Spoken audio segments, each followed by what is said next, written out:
Writer's Corner is made possible thanks to the following sponsors. Jaime's Haberdashery of St. Paul has become an anchor of the downtown business community. A modern store with classic decor, it provides everything in clothing, both custom and tailored, plus offers a huge selection for both men and women. There is now also a Jaime's in Red Wing. Calumet Editions, an eclectic publisher of fiction, nonfiction, and poetry, introduced a new business model nearly a decade ago, in which the publisher and author work as equal partners in a joint venture. Their stable of authors have won numerous and prestigious prizes across literary forums. Where traditional publishers fail to see the value in projects, Calumet cooperates with its authors in realizing a book's potential.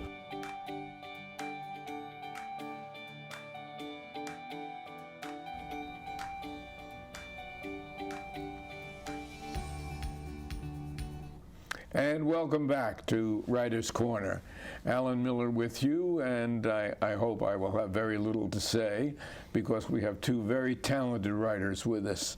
NEWELL SEARLE, who is on my left, didn't know that he had a lot in common with Rob Jung, but they're both agrarians. They both grew up on farms, and they both have very checkered backgrounds and ended up as fiction writers and really mystery writers.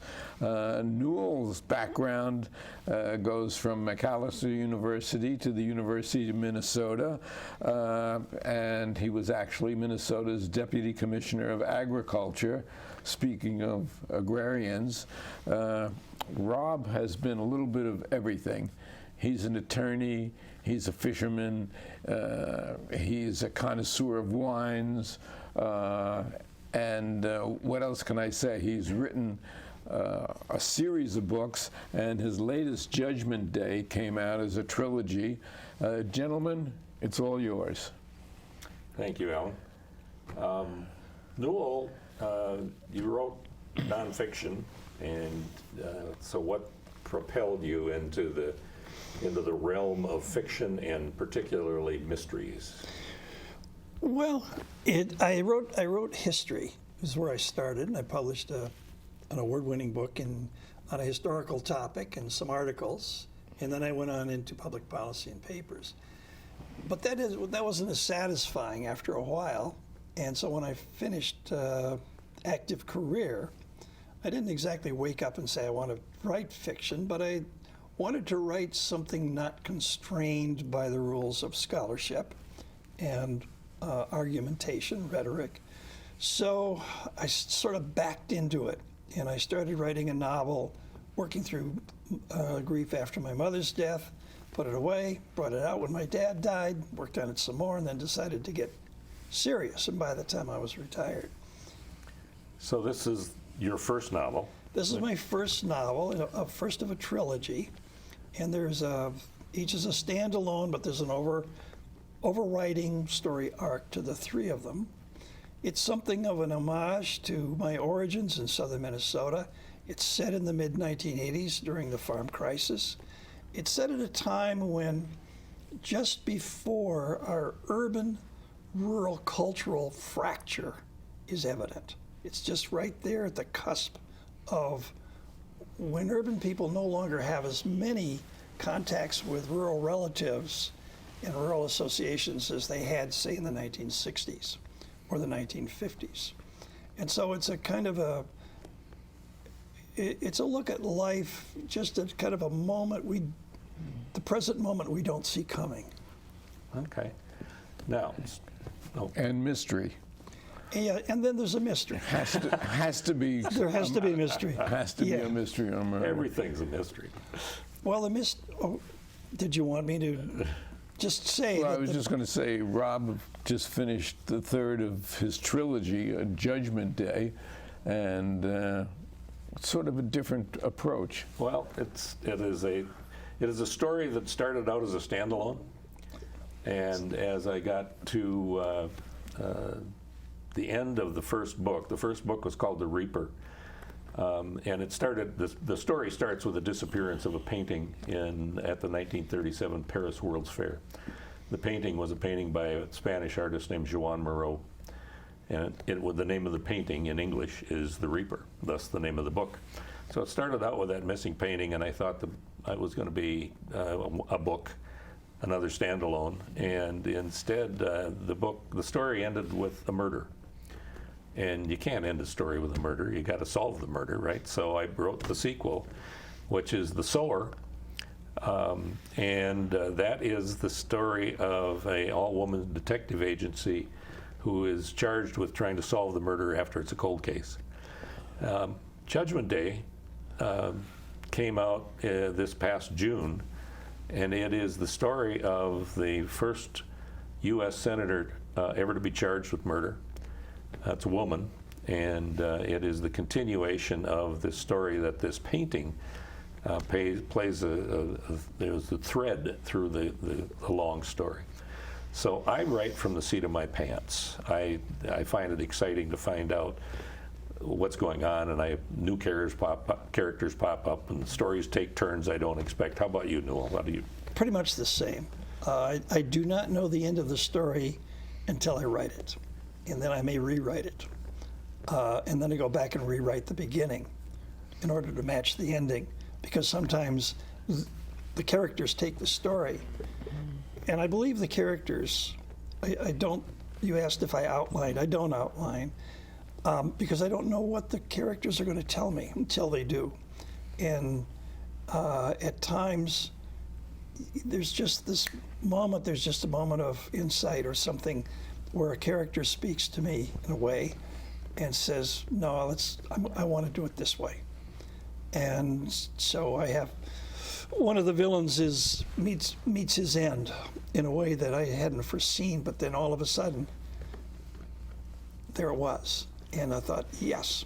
And there's irony in it, too. When I wrote The Reaper took about 7 years. The reason being, I wrote The Reaper, I got about 150 pages into it, and I suddenly thought, I just wrote the ending of the book, and it's only 150 pages long. Yes. But the story then took off in a direction I didn't expect. And by the time that part of the story ended up, I was 425 pages deep in it, and I handed it to beta readers, and they said it was a good book up until about 150 pages, and then it got boring. So sometimes those twists and turns don't necessarily make the book better.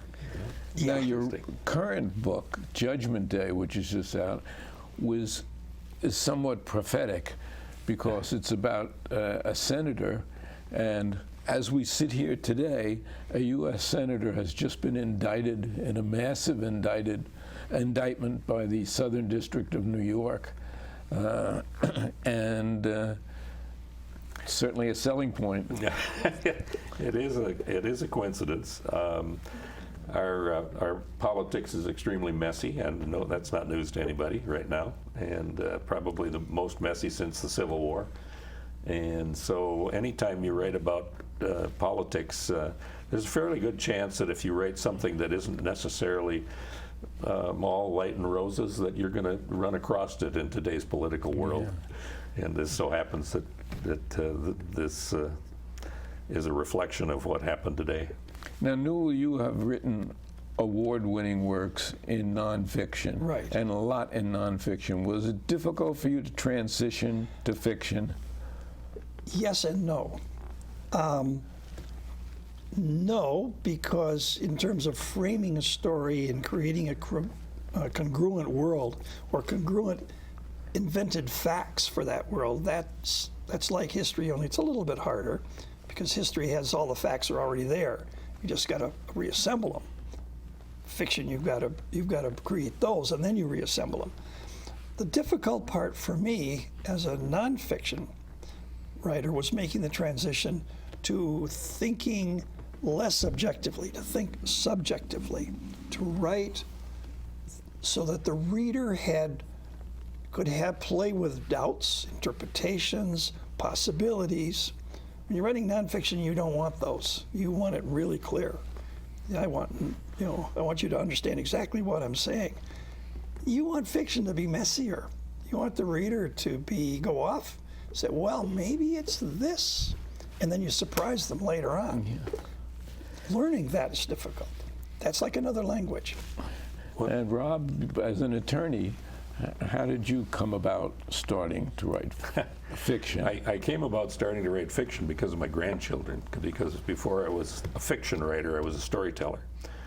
And one year for Christmas, when my two oldest grandkids, who are now in their late 20s, were about in the 3rd and 4th grade, I gave them Thursdays with Grandpa. And I'd pick them up after school and take them over to Cold Stone Creamery and ruin their dinner, and then I'd tell them stories. And it would be, we developed a whole series of stories with them as characters in the stories, which was kind of cool. And we did that for a couple of years. And then when they got to be teenagers, they said, "Grandpa, did you ever write any of those down?" And I thought, no, but maybe I should have. And that's sort of what started me to write fiction. And I started about, 15 years ago, maybe 12, 14. I haven't kept track. Have either of those grandchildren become writers? No, neither one. They're much smarter than that.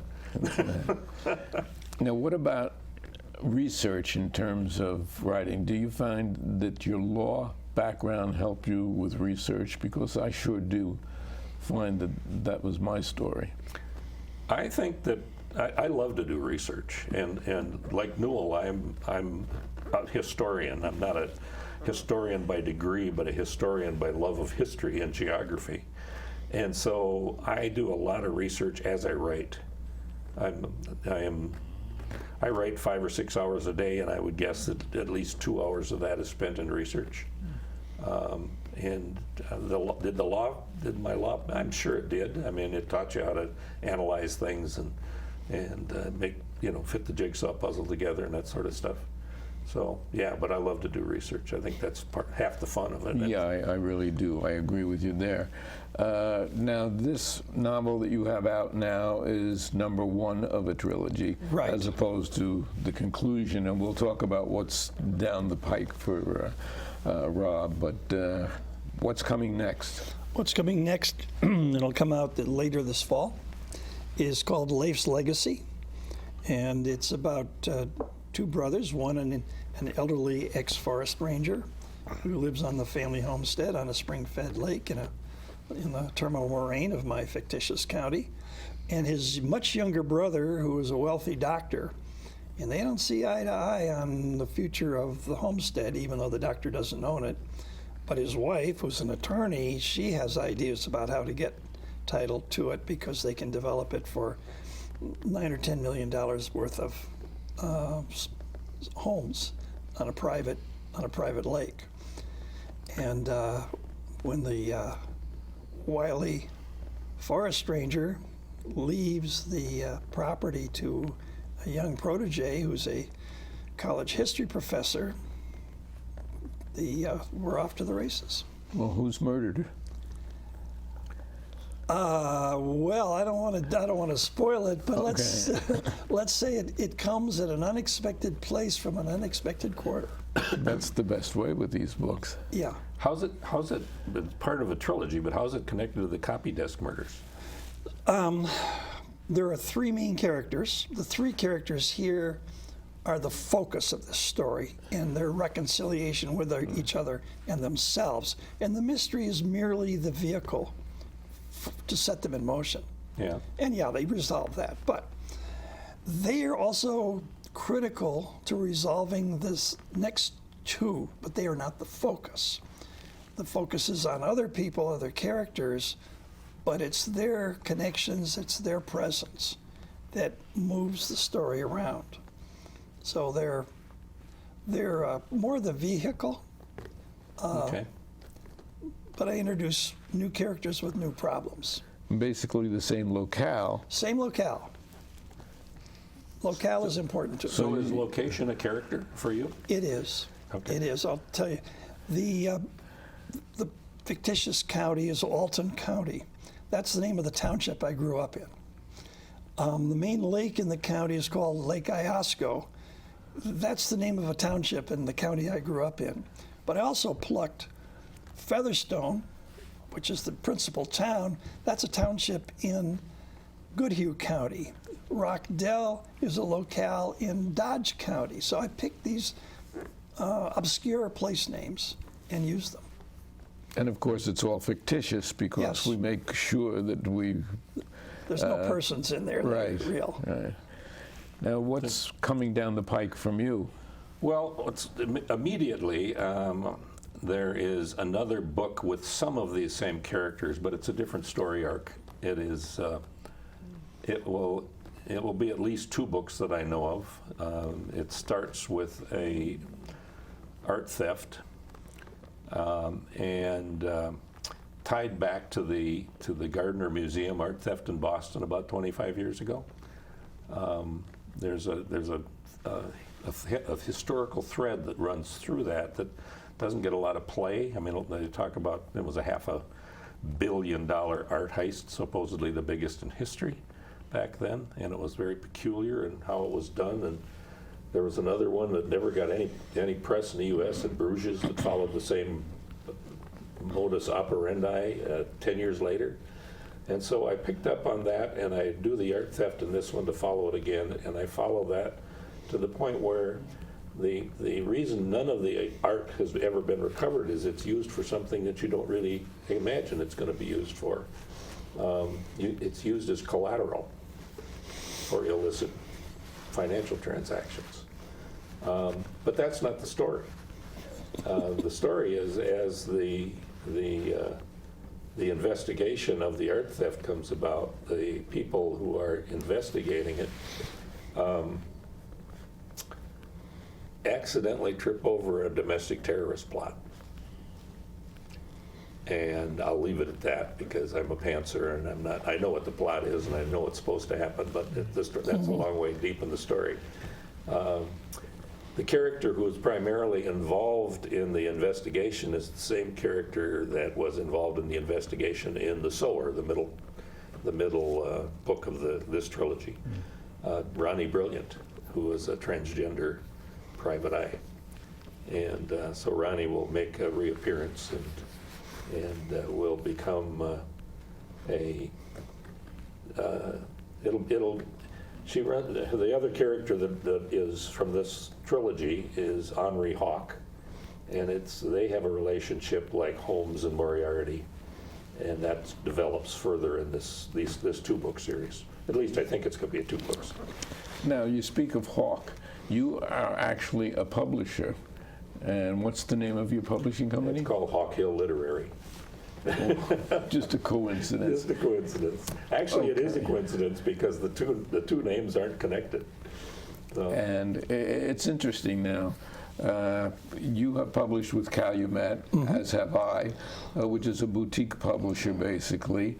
How do you go about getting your books read? What do you have to do? And I know you both do a lot of traveling around to book showings and signings and things like that. So why don't you tell us how you really become popular? That's mostly a wish. You tag along with people who are already popular. You do things like host a TV show, or because it gives you exposure, and that's what we're all looking for. Hasn't helped me. Well, hopefully over time the exposure. Problem is with you and me, Alan, is that we don't necessarily have all that much time.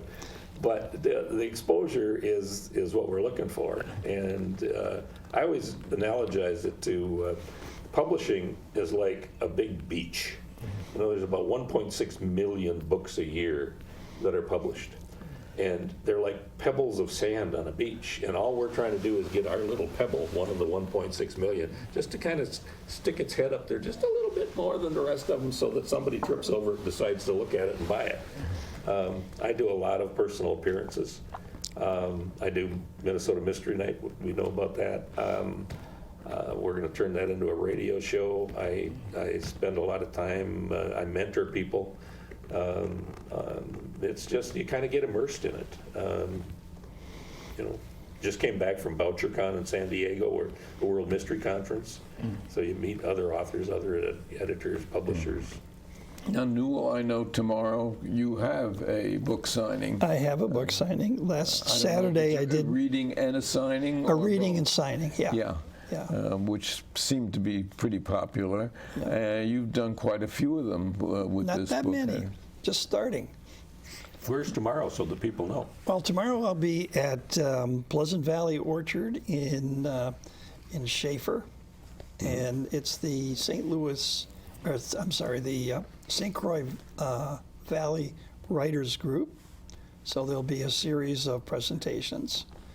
Last Saturday I was in Red Wing at. In fact, we were all in Red Wing.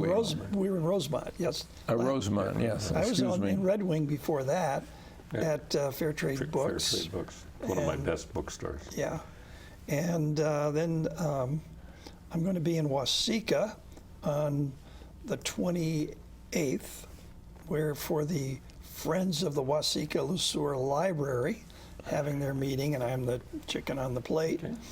And then I'll be at Deep Valley Book Festival in Mankato on the 7th of October. I will also be at Deep Valley. You will. And Saturday, tomorrow, I'm at the Barnes & Noble on Lake Street in Minneapolis at 1 o'clock. Stop by, yeah. please. Which is a very good location, by the way. Yes, I did one Yeah. there, Yeah. and that was a good one. And then also in mid-October is the Twin City Book Festival at the State Fairgrounds on Saturday the 14th. I think Yeah, so, great yeah. taxi. Yeah, we should talk about that because I think we'll all be displaying our books there. And, I will be displaying as part of a marketing, authors marketing co-op that I helped establish about a year and a half ago called Midwest Mystery Works.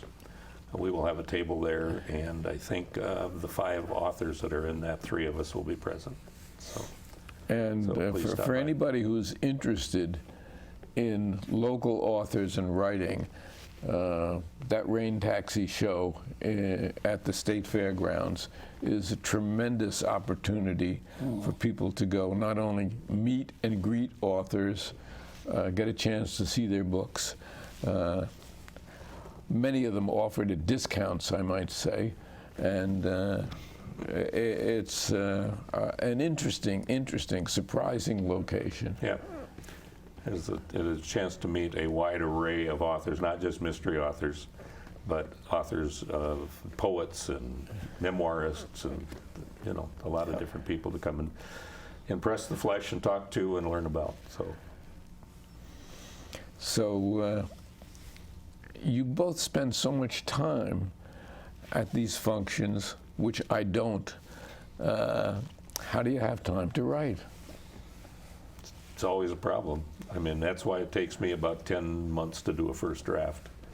I spend as much time marketing as I do that as writing, and so I think Newell writes faster than I do because it sounds like you turn out books much quicker than I do. Well, I've had the stories in my head for quite a while, so it's I've got more stories than I'll ever have time to tell them. Yeah. So that I understand. But I haven't been doing a lot of promotion, so I have time to write.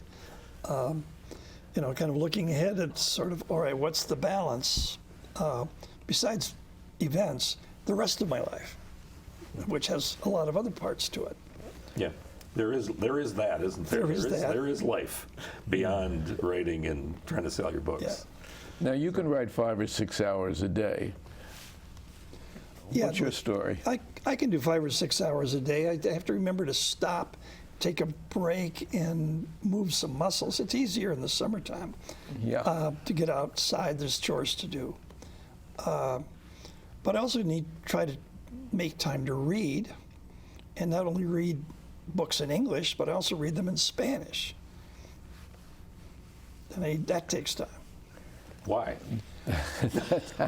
Well, because I maintain my Spanish fluency. Okay. I like the way Mexican writers frame their stories. They're very different from English, from American stories. I've learned something about story craft from those, albeit I need a dictionary handy for some of the authors, particularly because they use Spanish that's not an everyday, like literary English writers. So there is that. Trying to think of a Allende. What is Isabel Allende? Isabel Allende. I'm trying to think of any other well-known Spanish authors? Well, there's Juan Rulfo, Octavio Paz, Carlos Fuentes, etc. Okay. Can't say that I've read any of them, but How do you know when your book is concluded? How many words do you start out really in mind, and how do you know when you've gotten there? well, the industry sort of dictates to some extent. You know, a mystery thriller is supposed to be somewhere between 80,000 and 100,000 words. So, you know, if you target 90,000, you're going to be right in the ballpark. If you go to a publisher with a 125,000 word mystery, they're going to give it to an editor who's going to tell you to cut 100,000 words or 25,000 words. Unless your name is Grisham or one of those. Yeah. I mean, there are those who dictate, and there are those of us who are dictated to. But so it really is. But how you ended? I was asked that question because I write from the seat of my pants. Well, how do you know when to end your book? I said, when the story's over. Yeah. I'll know when the story's over. Well, I mean, when the story's over, and then the length of the story, and for me, I end up around 81,000 words. The heart of the story is a lot less than 80,000 words. So this draft I've been working on for the fourth novel, the guts of the story was about 60,000 words. However, and then I look at the 20,000 words and, okay, this is the opportunity to go back, to flesh out a scene, to flesh out a character, to bring something in that might not be critical, but it certainly adds to the moment. And sometimes the publisher will help you in that regard and make suggestions in that regard, or somebody that you're working with. We have actually run out of time. This is Writer's Corner. We are very blessed to have two very talented writers with us. Newell Searle, thank you, from background of all fields. Rob Jung, who has so many talents that it's ridiculous. And music tells me that they're pushing us off the air. So thank you both for being here with Writer's Corner. Alan, thank you for having us. Thank you. Nice to meet you. Good to meet you, and yes. a chance to talk. And